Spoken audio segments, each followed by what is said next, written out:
2012 में जब लोग गंगा दावे बैठे हुए थे, मैं था, राका था, पल्लव और भी दोस्त थे, ऐसी बात है। देखिए 2018 में आते आते ये अच्छा ओके अब ठीक है। तो ये आइडिया के लेवल पे 2012 में आया था, बट इट टुक टाइम और फाइनली जो है 2016 में हम लोगों ने एक कॉल किया लोगों को वहाँ पे कि जो लोग तैयार हैं लेट अस मीट दिल्ली में। हमने फेसबुक पे किया था और करीब 200 लोग आए थे और बहुत बारिश हुई थी उस दिन। मतलब दिल्ली का मेरे ख्याल से 35 साल का रिकॉर्ड हो रहा था उस साल का बारिश, है ना पल्लव, याद है? तो उसमें करीब 200 के आसपास लोग आए थे। फिर वहाँ से हम लोग शुरू किया। देखिए उसमें क्या हुआ कि दिल्ली गवर्नमेंट में दूसरी सरकार आ गई और दूसरी सरकार और उसमें लैंड पॉलिसी को लेकर काफ़ी जो है परेशानियाँ आने लगी। मतलब कोई भी केंद्र का जो पॉलिसी होता है उसको स्टेट अपना रूल बनाती है। तो उस पर भी हम लोगों ने एडवोकेसी किया और बाद में हम क्या बहुत सारे लोगों ने तो 2018 में दिल्ली ने लैंड पूलिंग रेगुलेशन लेके आई। तो उसके बाद से हम लोगों ने फिर इस पर एक्टिव हो गए। तो एक ब्रीफ इसका था। तो अभी जो हम लोग प्रेजेंटली जो काम कर रहे हैं ये है छावला विलेज जो द्वारका है उसके अपोजिट साइड द्वारका के में पड़ता है। जो दिल्ली में कई जोन में बटा हुआ है फॉर द डेवलपमेंट पर्पज। तो एक जोन जो है हाँ उसमें होगा है ना ये। तो ये एल जोन में टोटल जो है लैंड है जो डेवलपमेंट के लिए है वो 21,000 स्क्वायर हेक्टेयर है, नॉट एकड़, हेक्टेयर है। जिसमें से अराउंड 50% 10,000 जो है वो आपका ग्रीन के लिए और 11,000 मैं राउंड फिगर ले रहा हूँ, बात कर रहा हूँ मैं, इसमें और भी है। तो 11,000 हेक्टेयर वो जो है डेवलपमेंट के लिए। तो इस 11,000 को डेवलप करने के लिए DDA ने उसको 41 सेक्टर में बांटा है। और 14 सेक्टर। और जो इम्पॉर्टेंट लोकेशंस है जो हमारे प्रोजेक्ट के साथ वो एयरपोर्ट है जो 15 किलोमीटर है, द्वारका सटा हुआ है। वहाँ पे एक बहुत ही अच्छा डेवलपमेंट डिप्लोमेटिक इनक्लेव। अभी क्या देखेंगे आप दिल्ली में जो रहते हैं कि ज़्यादातर एम्बेसी जो है वो किराए की मकान में है ना। बड़े बड़े छोड़ दिए, ऑस्ट्रेलिया न्यूजीलैंड छोड़ दिए, जो थोड़े हैं वो किराए के मकान में। अब इन सारों को दिल्ली केंद्र सरकार ने लैंड अलॉट कर दिया है। अब वो एरिया का है डेवलपमेंट इनक्लेव जो वो भी उधर ही हमारे प्रोजेक्ट के पास है, जो वहाँ से 4 किलोमीटर पड़ता है जो हमारा प्रोजेक्ट लोकेशन है। वहीं पे भी ये जो प्रगति मैदान है उसी तरह से एक नया एग्जीबिशन सेंटर बन रहा है वहाँ पे अराउंड 365 एकड़ में, जस्ट लाइक प्रगति मैदान, उससे डबल साइज का है वो। That is also around 4 kilometre. तो इस तरह से जो है मेजर जो है लोकेशन है वहाँ पे काफ़ी अच्छा डेवलपमेंट आ रहा है। मतलब जो प्रोजेक्ट प्रपोज है इनफैक्ट अंडर कंस्ट्रक्शन भी है वहाँ पे। When we go, you see all the lands are being developed. Embassies बन रहे हैं, DDA का स्पोर्ट्स क्लब बन रहा है, गोल्फ कोर्स जो एशिया का लार्जेस्ट है वहाँ बन रहा है बिकॉज ऑफ डिप्लोमेटिक प्लेस। उसी के सटा हुआ एक largest golf course of Asia और साथ में DDA के sports. These are the important location around our project है। तो वो सारे जो है 5 किलोमीटर के अंदर ही, कोई 4 किलोमीटर, कोई 3 किलोमीटर। सबसे दूर जो है एयरपोर्ट है वो 15 kilometre, which is also not very far. तो हम just share about the land pooling policy का है क्या चीज़ है। जो पुराने लोग हैं उनको तो पता होगा। अब जस्ट एक्सप्लेन कि कोई भी डेवलपमेंट दिल्ली में होगा वो होगा लैंड पूलिंग पॉलिसी के तहत। उसमें क्या होता है कि पहले क्या रहता है कि DDA अक्वायर करती है, now DDA will not acquire, the builder या groups of society, they will buy the land and give to the DDA, and DDA will keep 40% of that land and in return 60%. लेकिन जो FAR होता है वो पूरा 100% का देगी। FAR में फ्लोर एरिया रेशियो, मतलब कितना घर बना सकते हो आप।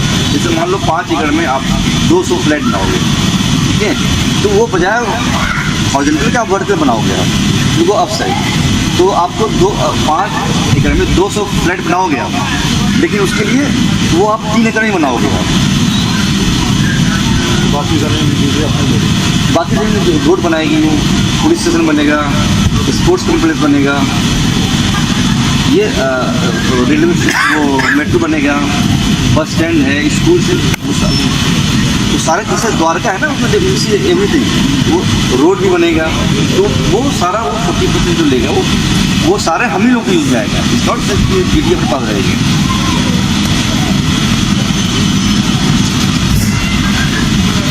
तो राइट नाउ हम लोगों ने जो प्लानिंग किया है वो किया है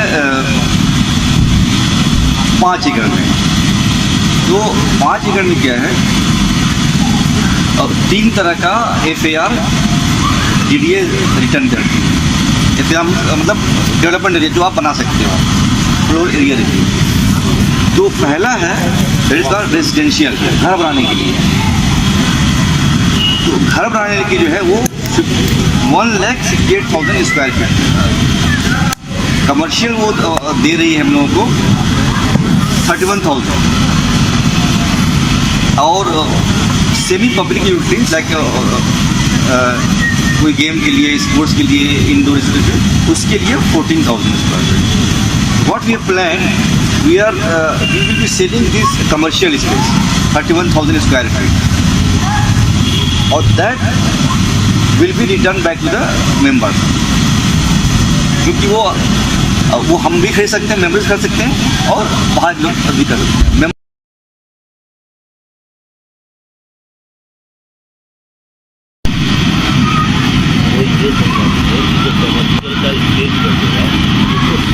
वही तो करें, हाँ सेल आउट करेंगे तो हाँ हाँ वही जो 7% है, 23% रेजिडेंशियल का है। नहीं बता रहे जैसे वो रिटर्न लेकिन आज के डेट में अगर सेल करते हैं तो कितना बता रहे हैं? 10,000 पर स्क्वायर फीट अभी रेट है कमर्शियल का। 3 BHK में रिटर्न कितना होगा? 24 लाख। 24 लाख। हाँ 67 में आज के रेट से आप घटाएंगे तो 24 आप घटाओगे। उस समय 40,95,000 दिया हुआ है। हाँ, उस समय अगर बिकेगा तो हो सकता है ज़्यादा रेट में बिके, तो रिटर्न ज़्यादा है, रिटर्न आपको ज़्यादा। मेरा सवाल बेसिक का है। हाँ हाँ बेसिक ये है कि अभी आपने कहा कि 2012 से सेक्शन में हाँ हाँ हाँ ठीक है। ये हम लोगों के दिमाग में रहा है टका कॉम्प्रोमाइज, लेकिन अभी तक ये मेटलाइज नहीं हुआ। मेटलाइज होने के स्टेज में हाँ आज की तारीख में हम इन्वेस्टमेंट करते हैं तो हम इसको एक्चुअलाइज कब करेंगे? Then we will get the flat ठीक है। Real sense of the term, मतलब हम कब वहाँ जाके गृह प्रवेश कर सकें। हाँ देखिए 2012 में हमने शुरू किया था। दैट वॉज नॉट जस्ट हम 4-5 लोग थे, डिस्कस किए थे, और उस तक हमारे पास कोई ऐसा पॉलिसी नहीं था जिसके तहत हम दिल्ली में काम कर रहे थे।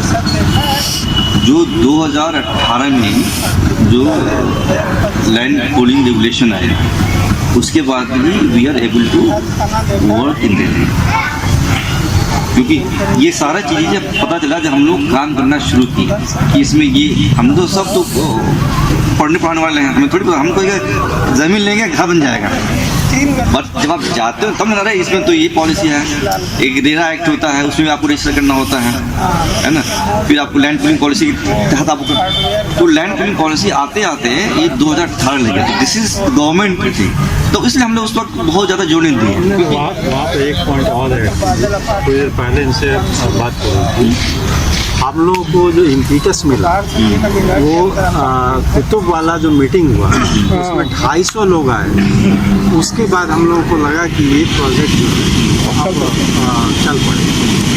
इसको ऐड करें। तो नहीं अभी भी देखो ना आप, ये फर्स्ट टाइम हुआ कि 45 लोगों ने बुकिंग अमाउंट दे दिया। वही से मैं बता रहा हूँ। अब पहले जो है कितना लोन दिया था, और लोग सोचते 21,000 देने में लोग हाथ खराब हो देते हैं। आज से 2016 में सिर्फ 60 लोगों ने मेंबरशिप फीस दिया था, 21,000 रुपीज़, ठीक। और आज की डेट में मेंबरशिप फीस जो है 250 लोगों हो गया मेंबरशिप। और जो बुकिंग अमाउंट जो देने वाले लोग हैं उसमें जो है आपका कितना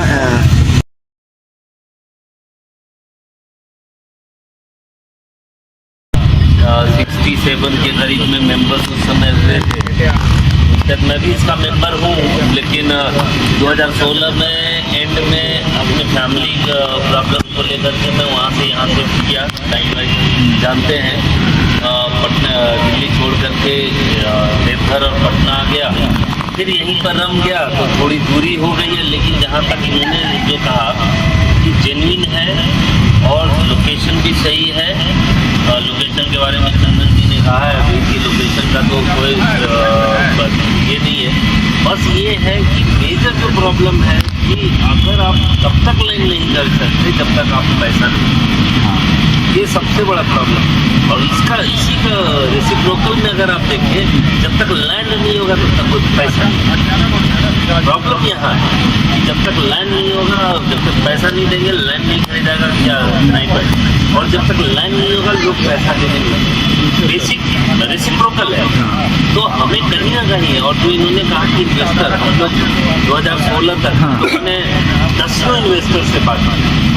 उस समय मैं और साईं भाई हर सैटरडे और संडे पूरा हम लोग घूमते ही रहते थे, याद है? तो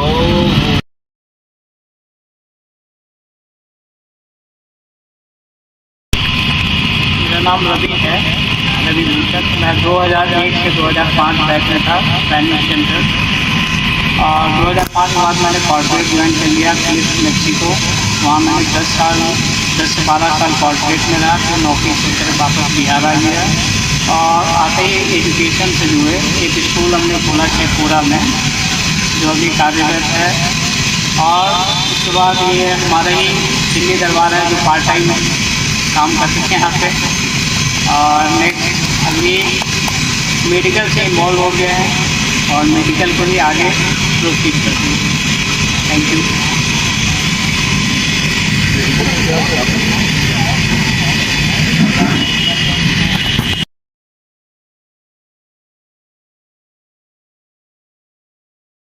मतलब अमेरिका तो घुमा ही घुमा हूँ, उसके बाद वियतनाम, ऑस्ट्रेलिया और सिंगापुर ये सब घूमा। उसके बाद मैं फिर पढ़ाने लगा। पढ़ाने का भी मकसद ये था कि अभी मैंने VRS ले लिया है मई 2022।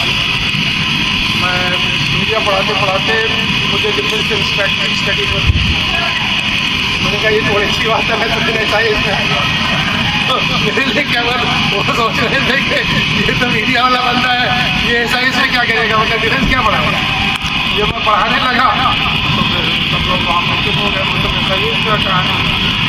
अब अभी जो मेरी करंट यूनिवर्सिटी है, मैं वहाँ पे एक IAS अकेडमी को हेड करता हूँ, I am the managing director. तो जो JNU का बैकग्राउंड था, सब लोग होंगे उसी दौड़ में, मैं भी उसी दौड़ में था। तो अब मैं उस ज़माने के एजुकेशन को अब कैच कर रहा हूँ, बच्चों को IAS कर रहा हूँ।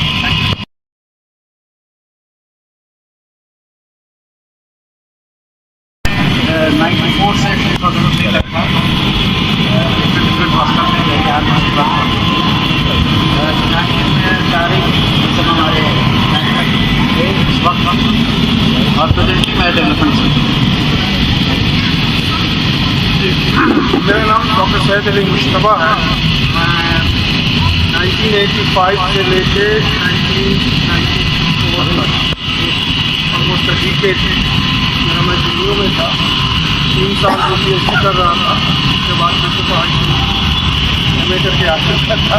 2 MA और कर लिए थे JNU में, और फिर मैं MPhil करने लगा, और उसके बाद मैंने 94 में PhD करके JNU छोड़ दिया। उसके बाद मैं कोई 15 साल पत्रकारी किया मैंने। उसके बाद फिर एक 15 साल और जो है मैंने कॉलेज में जो है वो पढ़ाया। अभी मैंने BRS ले लिया है। मैं चेन्नई में रहने वाला, मैं बिहार का हूँ। मैं अभी शेखपुरा से आ रहा हूँ। अभी 3 बजे मैं यहाँ पे आया हूँ। यानी कि शाहीन का कि आप यहाँ आइए अगर आप यहाँ पर। तो मैं यहाँ पे जो है वो 9 तारीख को आया हूँ। तो आज 12 है तो बहुत जल्दी हो गया था, को आना था। तो मेरा सिलसिला ये है कि मैंने PhD जो है JNU में SIS से साउथ एशियन स्टडीज़ से किया। और उसके बाद मैंने आपको बताया कि मैं पत्रकार